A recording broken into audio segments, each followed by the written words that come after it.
Welcome back to my channel. This is Reef Pond. Yes, all my corals are in a pond in my front room. The silicone on my Red Sea Reefer has started to fail, and over the last few weeks it's getting worse and worse. So I contacted Red Sea and the customer services were very good. Their advice was to empty the tank and get a new tank as it was just going to get worse. So I decided to go with another Red Sea Reefer 525. It only took a week for them to deliver it, and I got a good discount, which is good, and they delivered it for free. Here you can see what I'm talking about with the silicone starting to fail. You can see the bubbles behind the silicone, and over the last few weeks it's just slightly getting worse and worse. And being still in the military, I can't leave this for a week and go away just in case. So I've decided that, yeah, it's time for a new tank.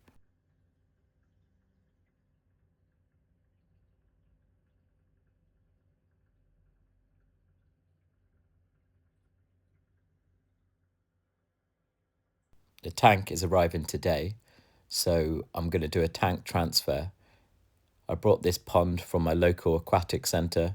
It can hold about 250 litres or 65 gallons. That's about half the capacity of this tank. I'm going to fill it up with the livestock, so corals and rock hopefully can go in here, and then I'll be able to obviously heat it and get a bit of water movement in there, and then I'll have a bit of time to move the rest of the tank in and out.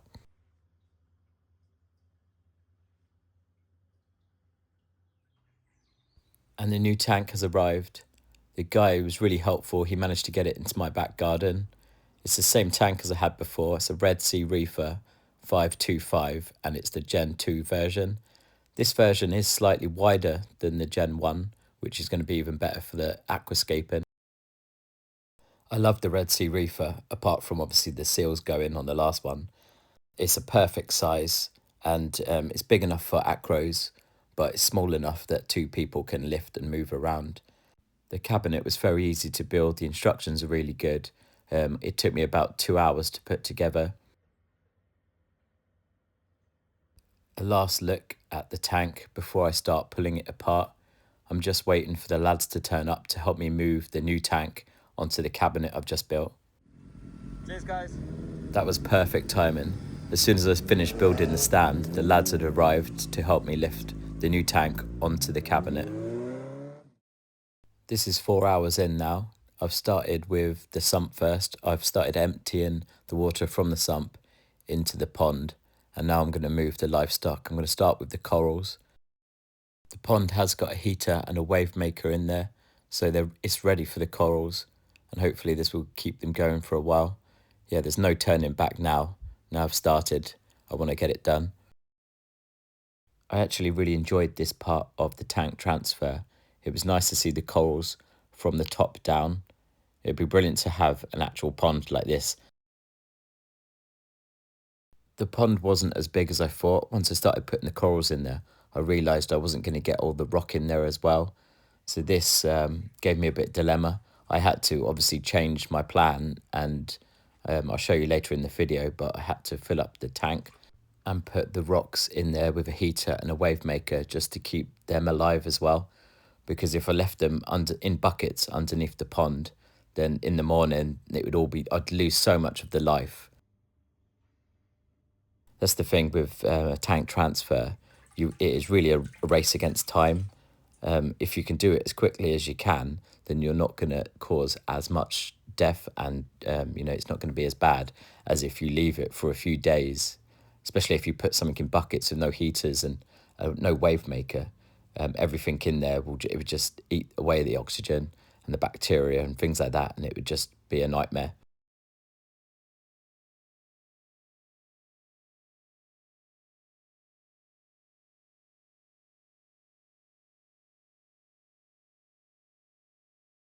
You can see the rocks underneath the pond. So yeah, they didn't manage to go in, which was a pain. Had to move the new tank into place now to then re-aquascape and fill it full of water with a heater and a wave maker just to keep it all alive, really.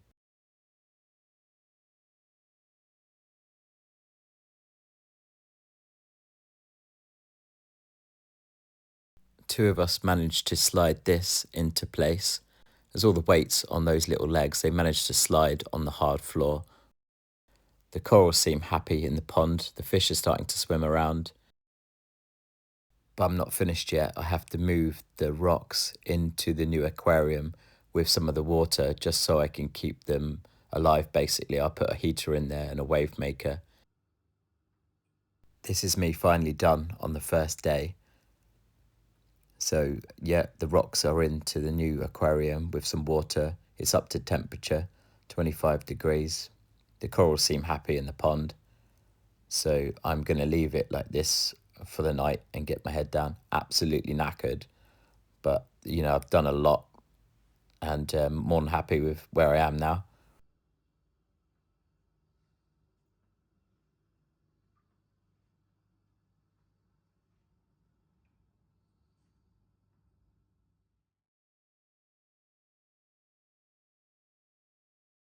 I've come downstairs to see that the fish are all happy. The corals are still alive, which is good. Yeah, it looks okay. I can't see any stress on the corals. Today, the plan is to move all the corals back into the new tank and get the pond out of the dining room. Like I said, it would be nice to keep this up and running, but yeah, I don't think the wife would be happy with that one.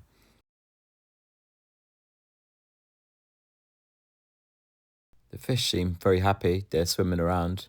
They're okay. I haven't fed them. I haven't fed them yesterday or today. But the mandarin is also coming out to see what's going on.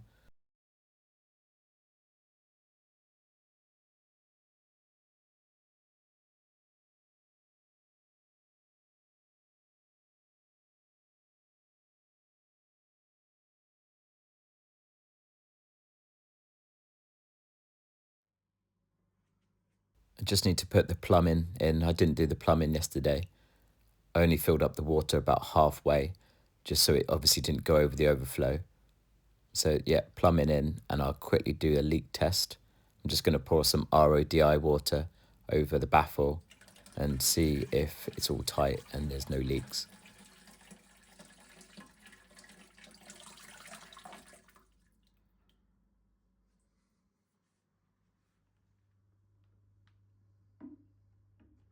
Looks good. The last thing I wanted to do is start messing around with this. So yeah, happy days.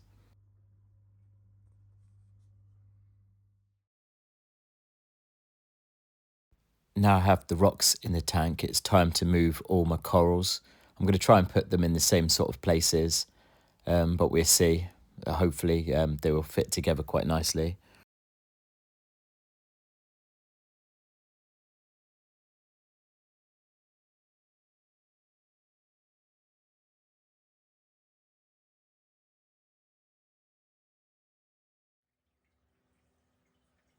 I didn't get much footage of me putting the corals in, but now, yep, all the fish and the corals are in their new home. I've started moving some of the equipment across, just the life support equipment. So I've got the wave makers, the heater, the skimmer, and the roller mat all installed now. And that's about it. I've gone back to the basics. I'm just keeping the stuff on there that I need to be on there at the moment, and then I'll slowly move my other equipment across. I've just done some testing. The salinity is good because I did move 150 litres of new water into this system. And yet, salinity is good. Alkalinity's gone down a little bit to 7, and calcium's at about 390. So I'm going to have to get the doser on because now I've put the lights back on, their corals will start eating up their alkalinity quite quickly. So my next job now is to get the dosing liners in and get my 2-part online. But overall, I really like the look of the new tank, and the scape is pretty similar. As for the aquascape, they're all individual rocks. Nothing was glued or cemented. That's a lot of balancing of rocks. I've got some nice arches that I put back into place. So it did take me a little bit of time. But yeah, I'm liking the look of it. It's pretty similar to what I had before. It's all open, which is good for flow and to keep the corals growing. Okay, now on to day 3. I'm pretty much there. The doser is on, so I've got my 2-part dosing going in now. I'm just going to keep it simple. I've got alkalinity in 1 and calcium and magnesium in the other. And I'm just going to keep it like this for a while now, just until everything's happy. I did reduce the dosing by about 25%, and also the lighting I went down to 25% as well, just to not stress out the corals too much. And I'm going to test every day now and just slowly ramp it back up to where it was. I really like this look with no doors so I can see the equipment. That looks amazing.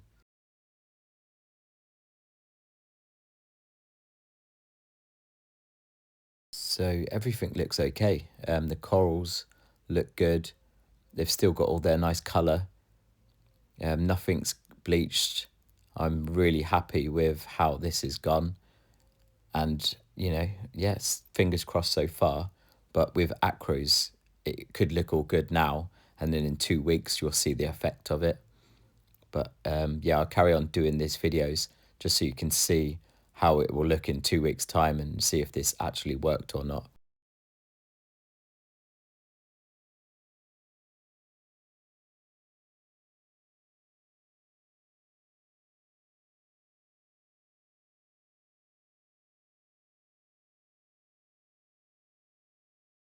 It was 2 to 3 days of really hard work, but now it's done. I've already forgotten about that. And the tank looks amazing. More than happy with my new tank. It is slightly wider. I've noticed that when I put the rocks and the corals back in. The corals, the polyps are extended. They're looking good. The strawberry shortcake, wow, look at that. Because of the big water change as well, I think that always helps. It's reduced the phosphates and the nitrates quite dramatically. I've just got to test and then go off the tests and see if I have to slightly up my dosage. And then I also up the lights slightly back to where they were. Quite happy with the scape. Plenty of room for the corals to grow. I'll bring my loom down onto the bottom. I like the big corals like that on the bottom. There's plenty of light down there and they don't seem to mind it. Just to summarize this video, you need to make sure that you plan this sort of thing. You need to have enough room to put your rocks and corals in. You need to have plenty of water on hand. I had 150 litres of salt water made up, which is only just enough water. You don't know how much water you lose. You also have to prioritise what equipment that you put on your tank first. Like I put my wave makers and return pump and heater on first before I put my cabinet doors on, because the livestock's more important than the look of the tank at this point. And I've put the lights back on slowly. I don't want to cook my corals straight away, so I've reduced the lights by 25%, and also the dosing as well. If you don't put the dosing back on time, the corals will just completely strip all the elements out of the water. So you have to think about things like this in advance.